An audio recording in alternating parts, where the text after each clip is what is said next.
Capítulo quinto. Al día siguiente de su recepción, Pedro se encontraba en su casa dispuesto a leer, esforzándose en penetrar en el significado del recuadro, uno de cuyos lados simboliza a Dios, el segundo al mundo moral, el tercero al mundo físico y el cuarto a los dos mundos mezclados.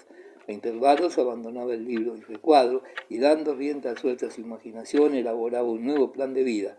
La víspera, en la logia, le habían advertido que el emperador había tenido conocimiento de su duelo y que oraría prudentemente alejándose de San Petersburgo. Así es que pensaba marchar a sus dominios del mediodía, en donde se entretendía ocupándose de sus labradores. Se deleitaba en estas ensoñaciones cuando de pronto apareció en su habitación el príncipe Basilio. Amigo mío, ¿pero qué has hecho en Moscú? ¿Por qué te has peleado con Helena? Estás equivocado, dijo el príncipe Basilio al entrar en la habitación. Yo lo sé todo y sé que Helena es tan inocente como Cristo ante los judíos. Pedro quería contestar, pero el otro le interrumpió. ¿Y por qué no me decías a mí todo como un amigo? Yo lo sé todo, lo comprendo todo. Te has portado como un hombre que considera en mucho su honor, quizás con excesiva rapidez, pero dejemos esto a un lado. Piensa tan solo una cosa, piensa en que la situación la coloca ante los ¿Qué situación la coloca ante los ojos de la gente y hasta de la corte? Añadió arrastrando las palabras. Ella vive en Moscú, tú vives aquí. Hazte cargo, amigo mío. Ha sido un error, una confusión, y creo que tú mismo lo reconoces. Escribe enseguida una carta y ella te vendrá. Todo quedará explicado, y si no lo haces te advierto que serás tú el más perjudicado. El príncipe Basilio miró a Pedro con ojos autoritarios. Sé de muy buena tinta que la emperatriz se interesa mucho por esta cuestión. Ya sabes que siempre ha distinguido a Helena con su benevolencia. Pedro intentó hablar varias veces, pero por una parte el príncipe Basilio no le dejó y por la otra él temía empezar a hablar en un tono negativo, de negativa absoluta y de completo desacuerdo, tal como estaba firmemente decidido a contestar a su suegro. Frunció el entrecejo, se puso colorado, se levantó y volvió a sentarse, procurando dominarse para no soltar en aquel caso tan delicado cosas desagradables a la cara de un hombre y para decir lo que aquel hombre no esperaba que le dijesen. Estaba tan acostumbrado a obedecer aquel tono de seguridad negligente del príncipe Basilio que incluso en aquel mismo momento sentía que no tendría fuerzas para resistir, aunque también se daba cuenta de que todo su porvenir estaba pendiente de las palabras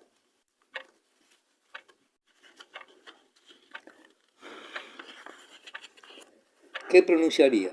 ¿Seguiría el antiguo camino o el nuevo que tanto le atraía y en el cual estaba seguro de resucitar una nueva vida? Bueno, dijo en tono complaciente el príncipe Basilio, dime que sí, que le escribirás y todos daremos gracias al cielo y lo celebraremos matando el becerro más gordo.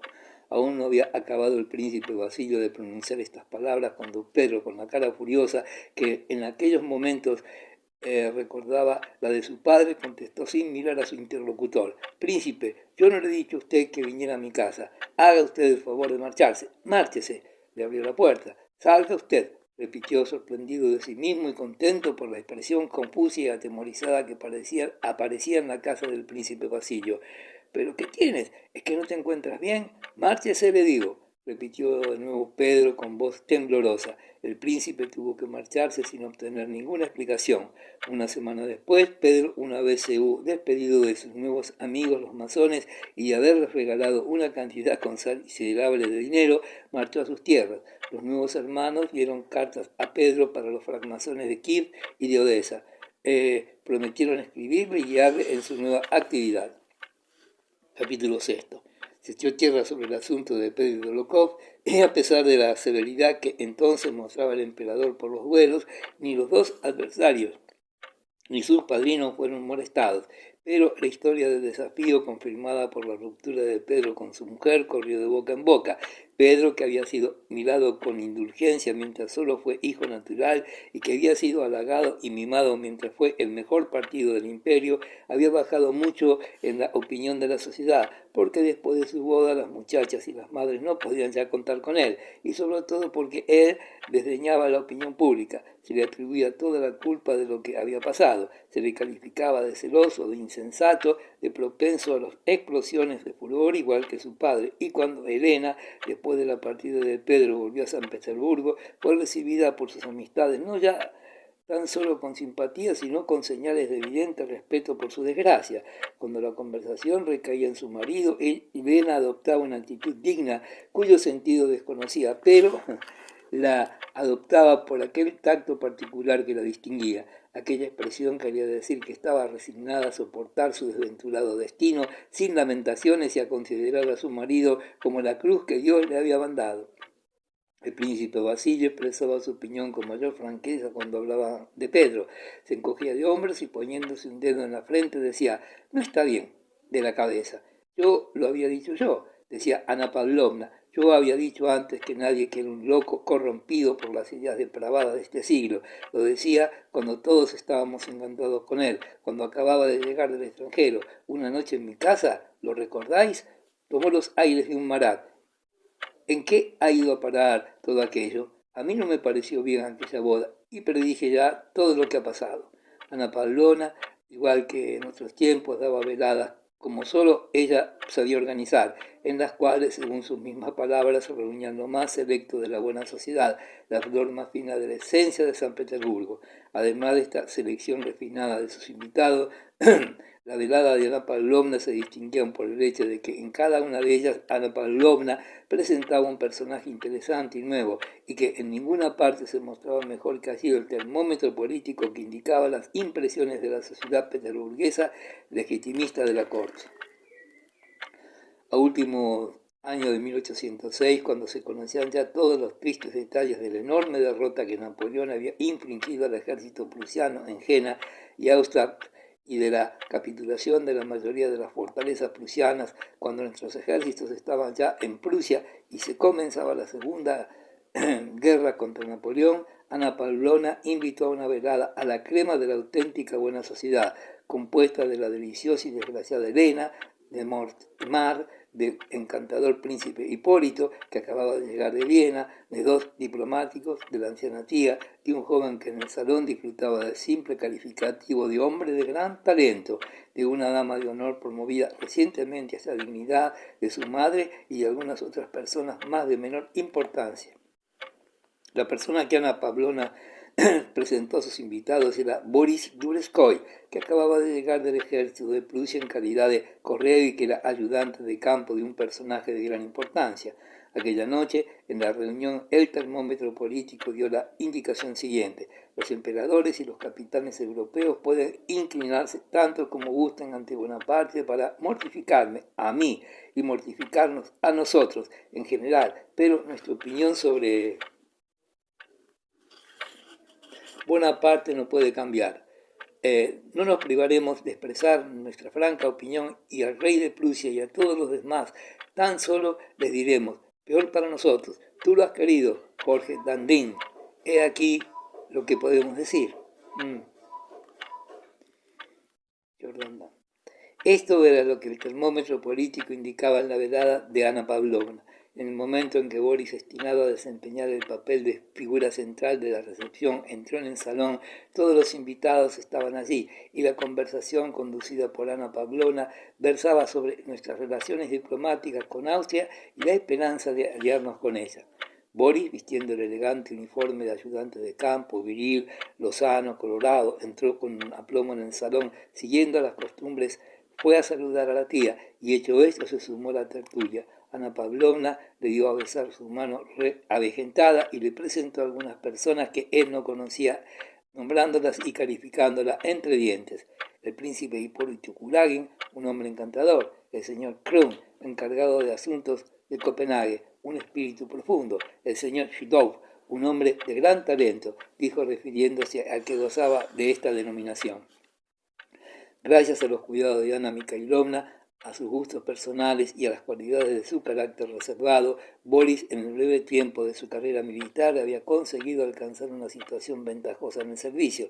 Era ayudante de campo de un personaje de importancia, tenía una misión importante en Prusia y acababa de llegar en calidad de correo. Se adaptaba totalmente a esta subordinación para hacer carrera en el servicio. no eran necesarios ni los esfuerzos, ni el trabajo, ni el valor, ni la perseverancia, sino solamente el arte de saber conducirse con los que distribuyen las recompensas, y muy a menudo se quedaba él mismo admirado de sus rápidos éxitos y de la incapacidad de los demás para descubrir este juego. Gracias a este descubrimiento, toda su vida, todas sus relaciones con sus antiguas amistades, todos sus planes anteriores habían sido completamente cambiados. No era rico, pero gastaba todo lo que ganaba, hasta el último céntimo, en vestir mejor que los demás. Prefería privarse de muchas diversiones antes que ir mal equipado o pasar por las calles de San Petersburgo con el uniforme algo deteriorado. Solo buscaba trabar amistad con personas de rango superior que pudieran serle útiles. Le agradaba San Petersburgo y aborrecía Moscú. El recuerdo de la casa de los Rostov y del amor infantil de Natacha le resultaba desagradable, y desde que había marchado al ejército no había vuelto una sola vez a la casa de los Rostov. En el salón de Ana Pavlovna, donde el solo hecho de ser admitido en él era considerado como un gran paso dado en la carrera, comprendió inmediatamente el papel que debía desempeñar y dejó que Ana Pavlovna se aprovechase del interés que ella le descubría. Observaba mentalmente, atentamente, las personas, estudiando al mismo tiempo las ventajas y las posibilidades de acercarse a cada una de ellas. Se sentó en el puesto que le fue designado cerca de la hermosa Elena y se dispuso a escuchar la conversación general. Viena considera la base del tratado propuesto tan fuera de razón que ni por medio de una serie de éxitos brillantes podrían hacerse viables, y dudo que pudiéramos proporcionárselos. Son las palabras austríacas del gabinete de Viena, decía el encargado de negocios danés. En la duda lo que es halagador, opinó el hombre de talento, con una ligera sonrisa. Es conveniente hacer distinciones entre el gabinete de Viena y el emperador de Austria. El emperador de Austria no pudo pensar jamás semejante cosa. ¿Quién ha dicho? Eso es tal vez el gabinete, repuso Mortemart. Querido conde, intervino Ana Pavlovna. Europa, no se sabe por qué pronunciaba Europa, cual si fuese una delicadeza particular de la lengua francesa que tan solo ella podía permitirse hablando con un francés. Europa no será jamás nuestra aliada sincera. Luego, con el objeto de introducir a Boris en la conversación, Ana le hizo girar sobre la firmeza y el valor del rey de Prusia. Boris escuchaba atentamente mientras esperaba su turno, pero al mismo tiempo, de vez en cuando, aprovechaba la ocasión para dirigir una mirada a su vecina, la hermosa Elena, que con una sonrisa había encontrado la mirada del joven y apuesto ayudante de campo, como si fuese la cosa más natural del mundo, ya que se hablaba de la situación de Prusia. Ana pidió a Boris que explicase su viaje a Glogov y la situación en que se encontraba el ejército prusiano. Boris, sin precipitarse en un francés correcto, contó muchos detalles interesantes referentes a las tropas y a la corte, evitando con gran habilidad en el curso de su narración expresar una opinión personal sobre los hechos que relataba. Durante un momento, Boris concentró el interés general y Ana Pavlovna vio que su presentado era recibido con agrado por toda la reunión. Elena concedió una viva atención al relato de Boris, le interrumpió algunas veces con motivo de ciertos detalles del viaje y pareció muy interesada por la situación del ejército de Prusia. Cuando hubo terminado, Elena se le dirigió con una sonrisa habitual. Es preciso que venga usted a verme. Elena pronunció estas palabras en un tono como si hubiera querido significarle que, por consideraciones que él no podía adivinar, la visita era absolutamente necesaria. El martes de 8 a 9 será un gran placer para mí.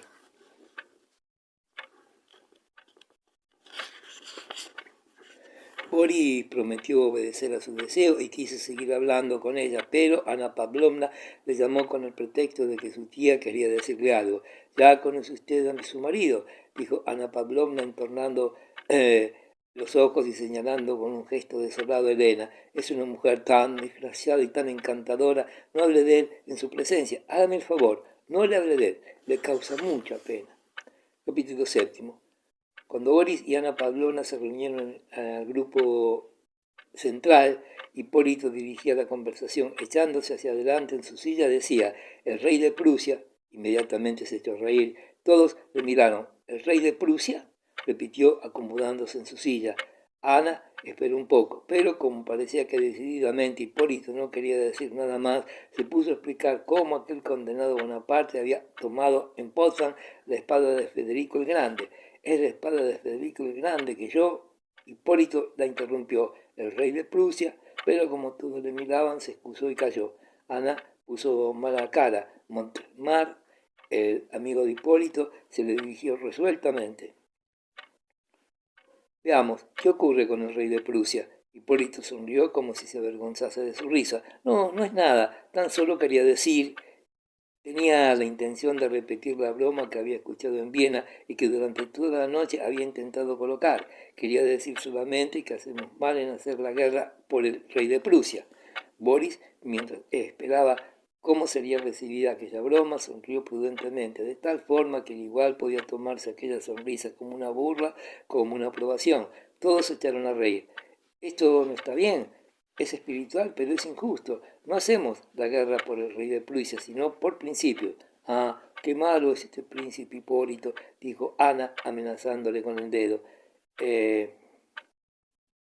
Durante toda la noche la conversación no languideció un solo momento y versó principalmente sobre noticias políticas. A última hora se animó extraordinariamente cuando se tocó el tema de las recompensas concedidas por el emperador. NN el año último obtuvo la tabaquera con el retrato. ¿Por qué? Pues SS no podía obtener la misma recompensa, dijo el hombre de talento. Permítanme ustedes, una tabaquera con el retrato del emperador es una recompensa, pero no es una distinción, es más bien una atención, opinó el diplomático, pues hay antecedentes. Puedo decir el caso de Jean Semberg. No puede ser, objetó otro. ¿Qué ha puesto usted? Gran cordón ya es otra cosa. Cuando todos se levantaron para marcharse, Elena, que había hablado poco durante la noche, volvió a dirigirse a Boris, reiterándole la petición y la orden importante de ir a su casa el martes. Es preciso, dijo sonriendo y mirando a Ana. Ana confirmó el deseo de Elena con aquella sonrisa triste con que acompañaba sus palabras cuando hablaba de su alta protectora. Parecía como si durante aquella noche, a propósito de las últimas palabras de Boris respecto al ejército de Prusia, Elena hubiese descubierto de pronto la necesidad de verle. Parecía como si le prometiera explicarle esta necesidad cuando fuese a verla. El martes por la noche, al llegar al magnífico salón de Elena, Boris no recibió una explicación clara de la necesidad de su visita. Había allí otras personas. La condesa habló muy poco con él y solo cuando al despedirse le besó la mano con una audacia rara y completamente inesperada de su sonrisa, le murmuró: venga usted mañana a cenar, es preciso que venga, le espero. Durante su permanencia en San Petersburgo, Boris se convirtió en el íntimo de la casa de la condesa de Zhukov. Capítulo 8. La guerra se encendía y el frente se acercaba paulatinamente a la frontera rusa.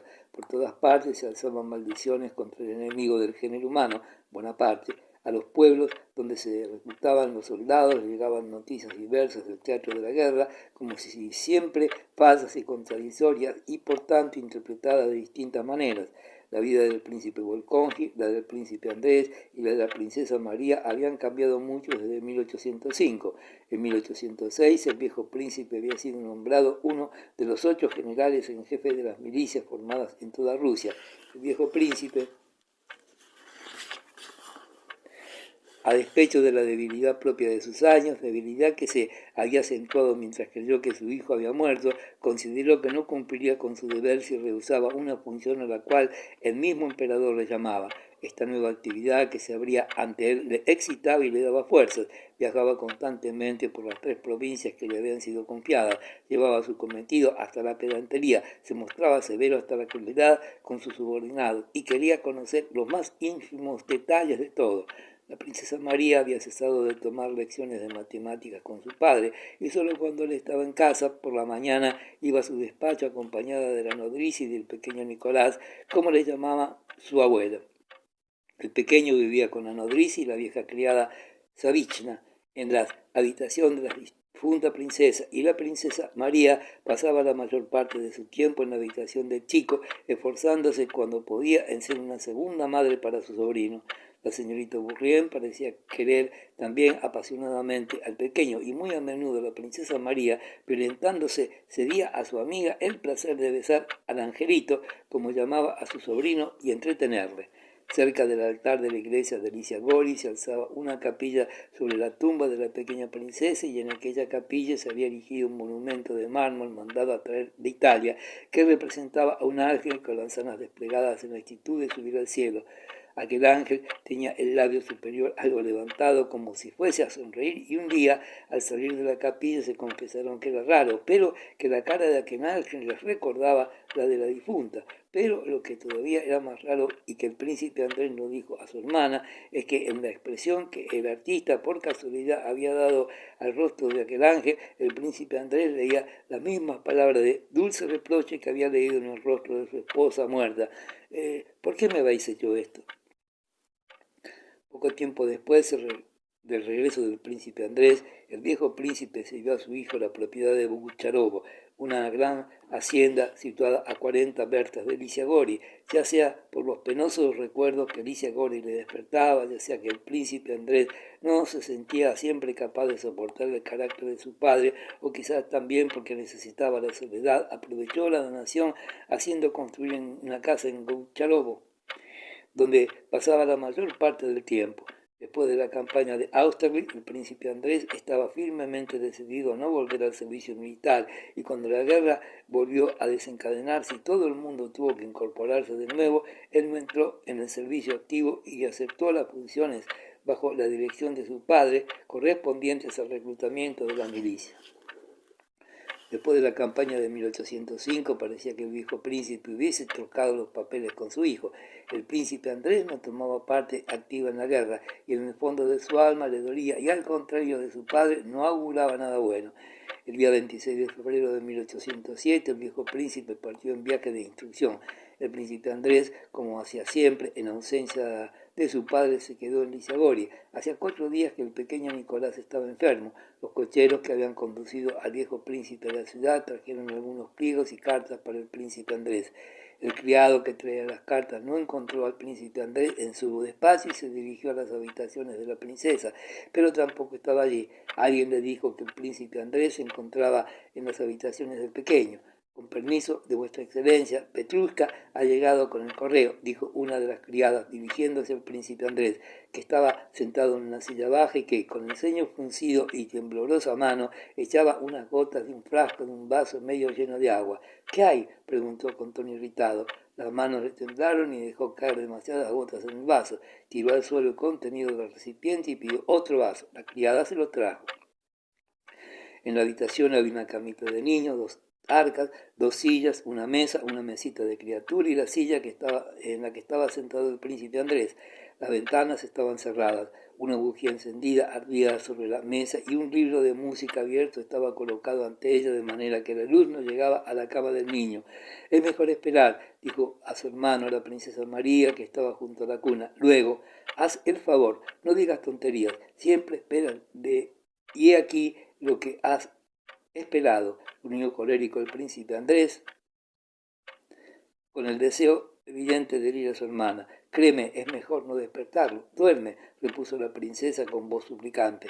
El príncipe Andrés se levantó y se acercó a la cama, andando de puntillas con el vaso en la mano. No sé, ¿despertarle?, dijo con tono indeciso. Como quieras, pero me parece, es decir, como quieras, dijo la princesa María, que aparecía atemorizada y vergonzosa de haber impuesto su parecer.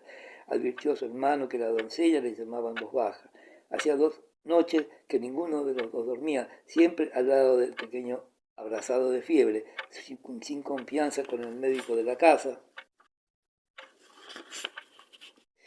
Esperaban de un momento a otro la llegada del que habían mandado a buscar a la ciudad. Mientras tanto, probaban un medicamento tras otro. Rendidos de no dormir, tristes, se hacían pagar mutuamente su dolor y reñían entre sí. Petrushka ha llegado con unos papeles del padre de usted, murmuraba la criada. El príncipe Andrés salió. Que se vayan al diablo, dijo, y después de haber escuchado las órdenes verbales de su padre y de coger el pliego que le dirigía, volvió a la habitación del pequeño. ¿Qué hay? ¿Cómo está?, preguntó. Igual.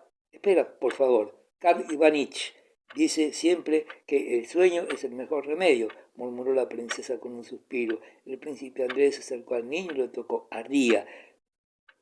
Tomó el vaso con las gotas y volvió junto al lecho. Andrés, no seas así, dijo la princesa, pero él, con ira y no sin sufrir, frunció las cejas y con el vaso en la mano se inclinó sobre el pequeño.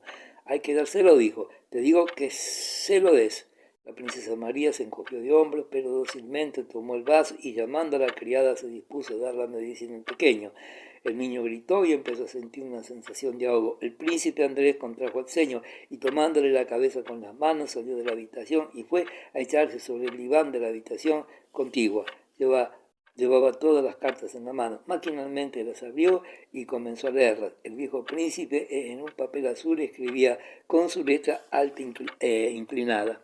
El correo acaba de traerme una noticia muy halagüeña. Si es cierta, parece ser que Meniingen ha vencido completamente a Bonaparte en Eislán. En San Petersburgo todos celebran la victoria y un sinfín de condecoraciones han sido concedidas al ejército. Aunque sea un alemán, le felicito.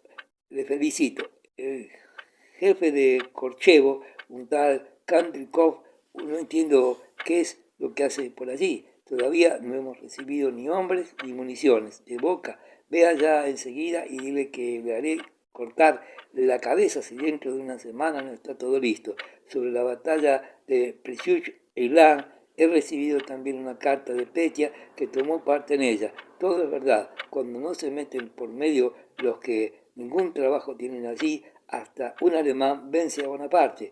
Dicen que ha huido con gran desorden. Ve pues inmediatamente al Korchevo y cumple mis órdenes.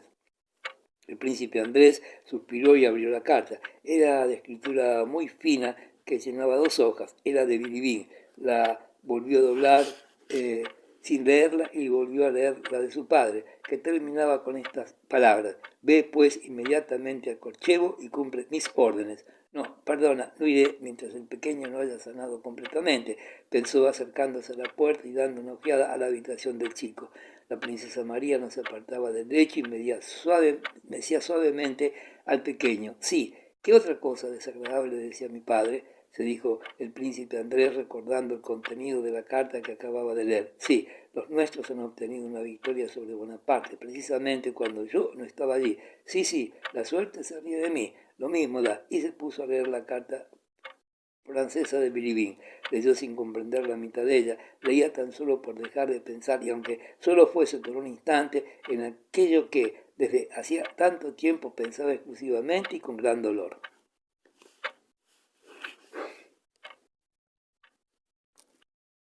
Bilibín estaba agregado al cuartel general del ejército en calidad de diplomático y aunque se expresaba en francés y con despreocupación y alegres frases, pintaba la campaña con un atrevimiento exclusivamente ruso, aún juzgándose burlonamente a sí mismo. Bilibín escribía que su discreción diplomática la atormentaba y que estaba muy contento de tener en la persona del príncipe Andrés un corresponsal amigo ante el cual podía verter toda la bilis contenida por lo que pasaba en el ejército. Esta carta vieja ya era anterior a la batalla de Presiuch-Eislán. Escribía: desde nuestros grandes éxitos en Austerlitz, ya sabes, querido príncipe, que no me muevo del cuartel general. Decididamente he cobrado afición a la guerra, lo cual me ha enseñado muchas cosas. Lo que he visto en estos 3 meses es increíble. Empiezo a Obo. El enemigo del género humano, como ya sabes, ataca a los prusianos. Los prusianos son nuestros aliados fieles, pues solo nos han engañado 3 veces en 3 años. Nosotros damos la cara por ellos, pero se da el caso que el enemigo del género humano no presta atención alguna a nuestros bellos discursos y con su manera grosera y salvaje se echa encima de los prusianos sin darles tiempo ni para terminar el desfile comenzado. En un golpe de manos les da una paliza que les deja sin aliento y va a instalarse a su palacio de Potsdam.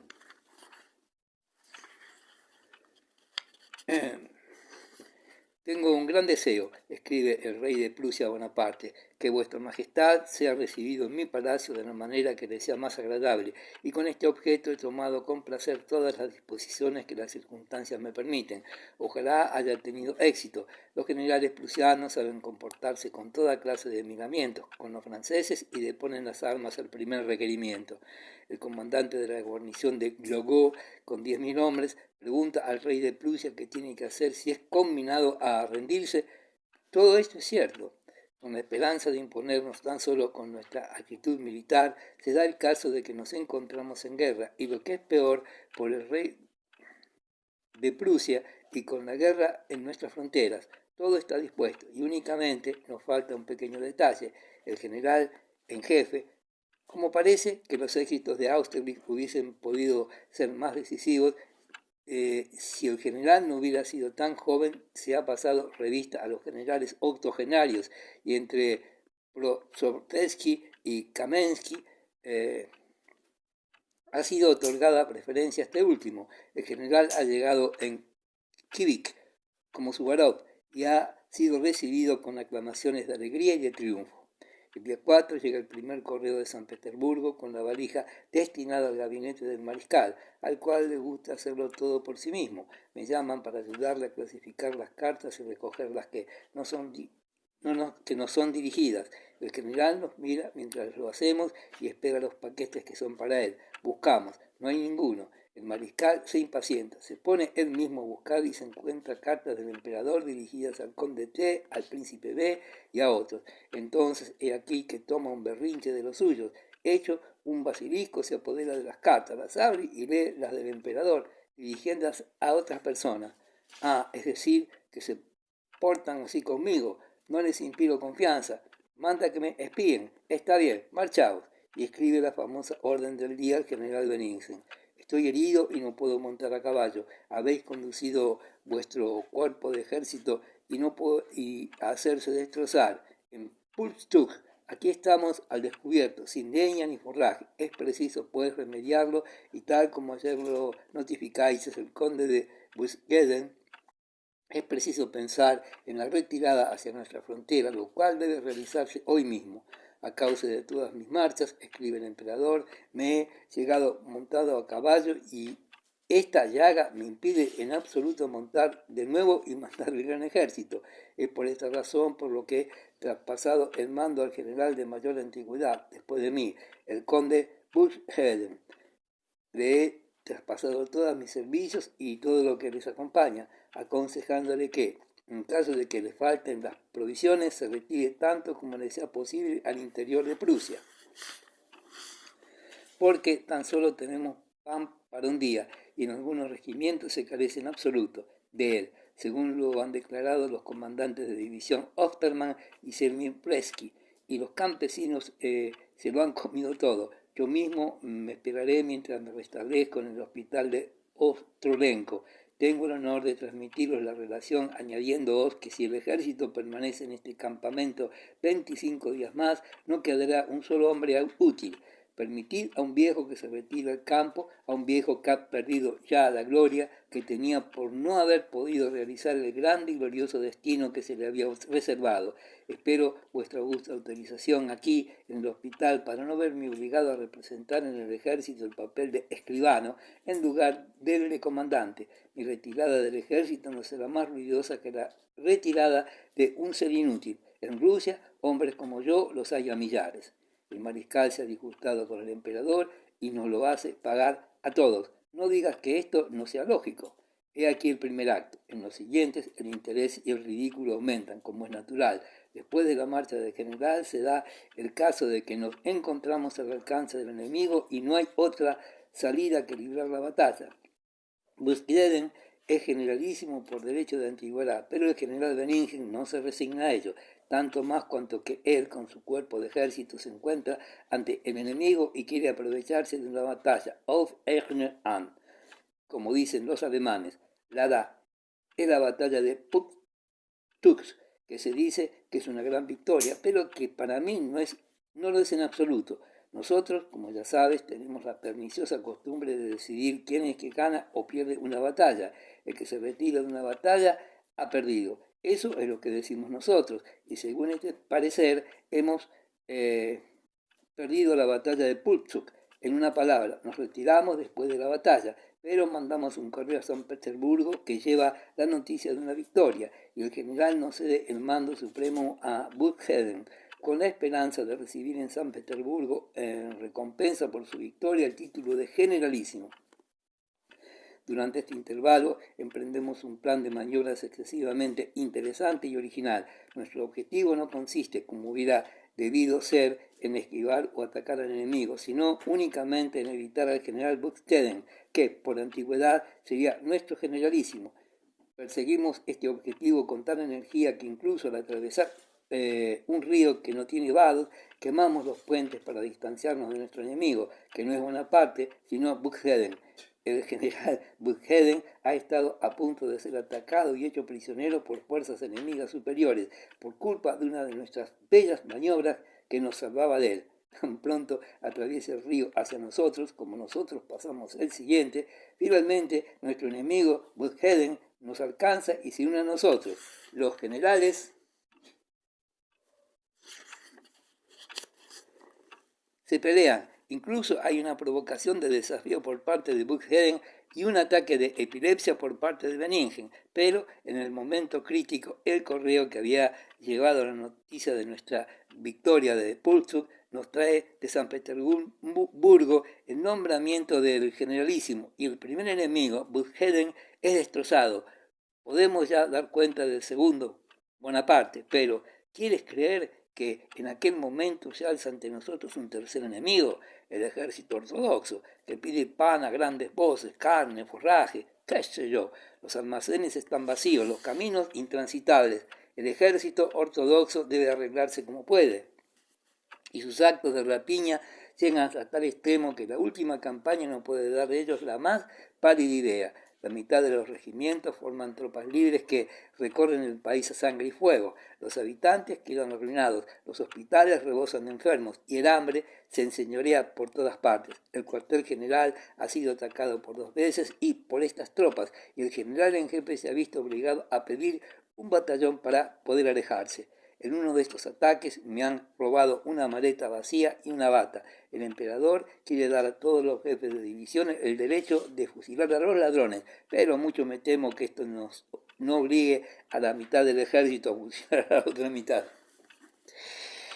El príncipe al comienzo había pasado ligeramente la mirada sobre aquellas líneas, pero enseguida, a pesar suyo, lo que leía comenzó a interesarle, aunque sabía muy bien hasta qué punto podía creer en Bilibín. Al llegar a este párrafo, estrujó la carta y la tiró. Lo que leía no le enojaba, pero le indignaba el hecho de que la vida allá lejos, extraña para él, pudiese interesarle. Entornó los párpados, se pasó la mano por la frente para ahuyentar toda preocupación por lo que leía y tendió el oído a lo que pasaba en la habitación del chico. De repente le pareció oír a través de la puerta un ruido extraño. Le entró miedo, temía que no le hubiese pasado algo al pequeño mientras leía la carta. De puntillas se acercó a la puerta de la habitación y la entreabrió. En el momento de entrar, vio que la criada en actitud temerosa le ocultaba algo y que la princesa María no estaba al lado de la cama.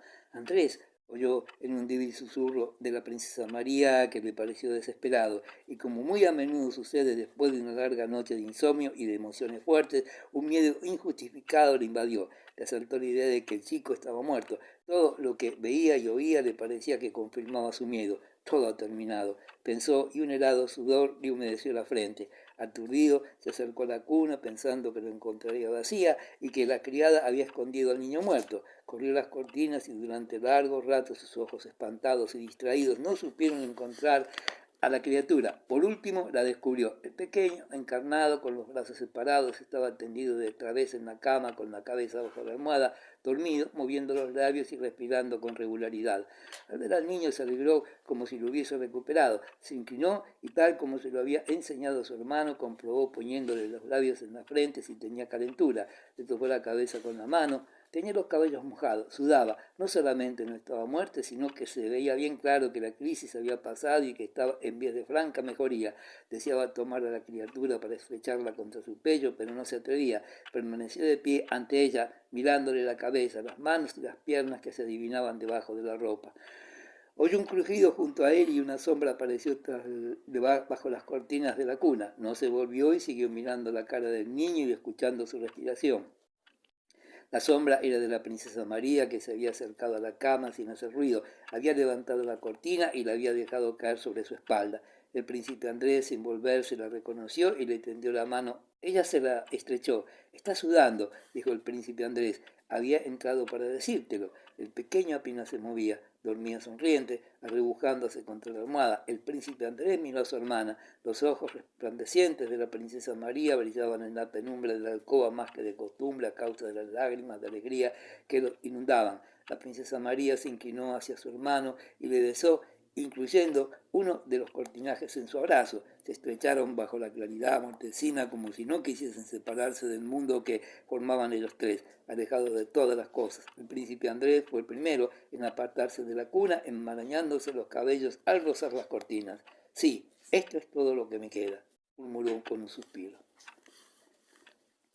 Capítulo 10. Poco tiempo después de la entrada en la fraternidad de los masones, Pedro, con un memorándum completo escrito por él mismo de todo lo que debía hacer en sus propiedades, marchó hasta la provincia de Kiev, donde se encontraban la mayoría de sus campesinos.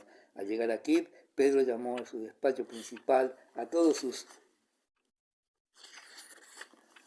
administradores y les explicó sus intenciones y sus propósitos. Les dijo que serían tomadas disposiciones para la emancipación general de los campesinos, que las mujeres y los chicos no debían trabajar, que era necesario ayudar a los aldeanos, que los castigos serían en lo sucesivo verbales en vez de corporales y que debían construirse hospitales, escuelas y asilos en cada propiedad.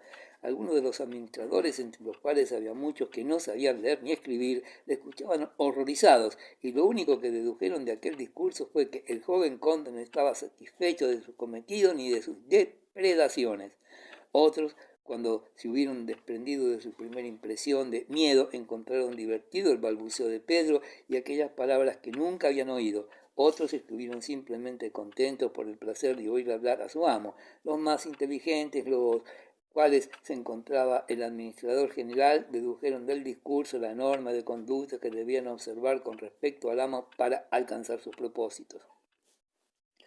El administrador general expresó una gran simpatía por las ideas de Pedro, pero hizo notar que además de estas reformas era necesario en general ocuparse de los negocios que se encontraban en muy mal estado. A pesar de la inmensa fortuna del conde de Zhukov, desde que Pedro recibía 500.000 rublos de renta, según decían, se sentía mucho menos rico que en tiempos del difunto conde, que le daba 10.000 rublos al año. Al conde, a grandes rasgos, su presupuesto era aproximadamente así. Pagaba el Consejo de Tutela 80.000 rublos anuales por todo el dominio. El sostenimiento de la bella cerca de Moscú y la casa de las princesas en Moscú costaba casi 30.000 rublos. En pensiones pagaba cerca de 15.000, y lo mismo aproximadamente por obras de beneficencia. A la condesa le enviaba unos 150.000 rublos y para las deudas 70.000 rublos de intereses. La construcción de una iglesia empezada había costado en 2 años más de 10.000 rublos. El resto, 100.000 rublos aproximadamente, se había gastado sin saber exactamente cómo, y casi cada año se veía obligado a pedir dinero prestado. Por otra parte, cada año el administrador general le escribía con motivo de un incendio, de una mala cosecha, o hablando de la necesidad de reconstruir edificios, fábricas, y así fue como la primera tarea que le tocó en suerte a Pedro fue aquella para la cual tenía menos capacidad y afición, la de los negocios. Pedro trabajaba cada día con su administrador general, pero comprendía que su trabajo no hacía avanzar ni un solo paso sus asuntos.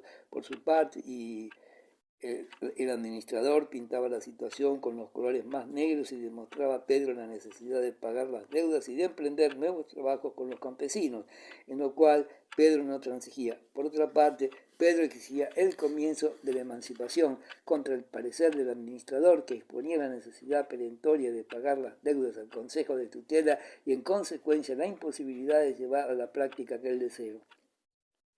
El administrador no afirmaba que fuese absolutamente imposible y para llegar a este fin proponía la venta de los bosques de la provincia de Kostroma, la de los terrenos del Bajo Volga y de la propiedad de Crimea, pero todas aquellas operaciones, según el administrador, estaban ligadas a tan gran número de expedientes, de hipotecas, de demandas, de autorización, etcétera, que Pedro se perdía en ello y se limitaba a decir, sí, hágalo usted. Pedro no posee el suficiente tacto para ponerse a trabajar solo y por este motivo no le agradaban aquellas preocupaciones y tan solo simulaba interesarse por ellas en presencia del administrador, el cual procuraba darle a entender que aquellas ocupaciones eran sumamente provechosas pero muy molestas para él. Tenía amistades en la ciudad y los desconocidos se apresuraban a ponerse en relación con el potentado recién venido, con el propietario más rico de la provincia. Las tentaciones, el punto flaco de Pedro, el que había confesado que en el momento de ingresar en la logia era tan fuerte que no pudo resistirlas. De nuevo, los días, los meses de la vida de Pedro se deslizaban con las mismas preocupaciones y eran dedicados totalmente a veladas, cenas, comidas y bailes que, como en San Petersburgo, no le dejaban ni tiempo para descansar. En lugar de la nueva vida que Pedro esperaba llevar, continuaba la misma de antes, aunque en otra dirección. De los 3 fines de la masonería, Pedro reconocía que solo había cumplido el que prescribe a cada adepto ser modelo de vida moral, y de las 7 virtudes 2 le fallaban completamente: las buenas costumbres y el amor a la muerte. Se consolaba porque cumplía con el precepto de mejorar el género humano y porque tenía otras virtudes: el amor al prójimo y sobre todo la generosidad. En la primavera de 1807, Pedro decidió volver a San Petersburgo. En el trayecto tenía la intención de recorrer todos sus dominios y hacerse cargo personalmente de lo que se había hecho en cumplimiento de sus órdenes y de la situación en que se encontraba de momento toda aquella gente a la que quería hacer feliz. El administrador general, que consideraba todas las reformas del joven conde como una locura perjudicial para Pedro, para él mismo y para los campesinos, había hecho ciertas concesiones, presentando la emancipación como una cosa imposible. Había dado orden de construir en cada dominio grandes edificios destinados a escuelas, hospitales y asilos, con vistas a la visita del amo. Preparaba por todas partes su llegada, en la cual estaban excluidas la pompa y la solemnidad, pues sabía que a Pedro le desagradaban, pero una recepción amistosa con los íconos, el pan y la sal, como conocía muy bien al amo, estaba seguro del efecto que había de producirle y deslumbrarle. La primavera en el sur, el viaje sosegado, rápido, en una carretera vienesa y la soledad de la carretera le producían a Pedro un alegre bienestar. Las propiedades que no conocía todavía eran todas muy pintorescas. Por todas partes el pueblo se le presentaba agradecido y contento por los beneficios que había recibido. Por todas partes salían los campesinos a su encuentro y aunque todo aquello le confundía, en el fondo de su alma se sentía feliz. En unos sitios los campesinos le traían el pan y la sal, las imágenes de Pedro y Pablo, y le pedían permiso en señal de amor y reconocimiento por sus beneficios para levantar un nuevo altar en la iglesia. En otros lugares, las mujeres con sus pequeños embrazos salían a recibirle y le daban las gracias por haberlas liberado de los trabajos penosos. En otros dominios fue saludado por el sacerdote con la cruz alzada, rodeado de chiquillos, a los cuales, gracias al favor del conde, podía enseñar las primeras letras y el catecismo. En todas las haciendas, Pedro vio edificios nuevos o en construcción, todos realizados bajo un mismo plan: hospitales, escuelas, asilos que pronto serían inaugurados. Por otra parte, en los libros de los administradores, Pedro vio que los trabajos habían sido reducidos y que las delegaciones de campesinos con sus trajes de las fiestas salían a aclamarlo. Pedro ignoraba que allí donde le daban el pan y la sal, o donde construían un altar dedicado a los santos Pedro y Pablo, era un pueblo comercial que celebraba la feria en las fiestas de San Pedro y San Pablo, que el altar hacía ya años que los habían comenzado los ricos del pueblo, los mismos que se habían presentado y que las 9/10 partes de la población sufrían la peor miseria. Ignoraba que desde que por orden suya había cesado de mandar a las mujeres madres con sus pequeños a los trabajos pesados, aquellas mismas mujeres se quedaban en casa para hacer trabajos todavía más duros. Ignoraba que el sacerdote que había salido a recibirle con la cruz oprimía a los campesinos con exigencias, que sus alumnos lloraban al llevarles a la escuela y que los padres debían pagar una buena suma de dinero para rescatarles. Ignoraba asimismo que los edificios de piedra eran construidos por los campesinos y que les aumentaban las horas de trabajo, disminuidas tan solo sobre el papel. Ignoraba que allí donde el administrador le mostraba en los libros la reducción de 1/3 de la contribución, las prestaciones personales habían sido aumentadas en una mitad. Por esto Pedro estaba encantado del viaje por sus dominios y se ratificaba en la impresión filantrópica que tenía al marchar de San Petersburgo. Escribió una carta entusiasta al hermano protector, como llamaba al gran maestro. Qué fácil es y qué esfuerzo se necesita para hacer el bien y que pocas veces nos acordamos de hacer, pensaba. Estaba contento del reconocimiento que le habían testimoniado los campesinos, pero le avergonzaba aceptarlo. Aquella gratitud le recordaba que todavía podía hacer mucho más por aquellas gentes sencillas y buenas. El administrador general, hombre de escasa inteligencia pero astuto, comprendía la idiosincrasia del conde, inteligente pero confiado, y viendo el efecto que había producido en Pedro los trucos que él había puesto en juego, hizo lo que quiso de su amo y se le dirigió más decidido que nunca, insistiendo sobre la imposibilidad y sobre toda la inutilidad de la emancipación de los campesinos que vivían completamente felices sin necesidad de que se les manomitiese.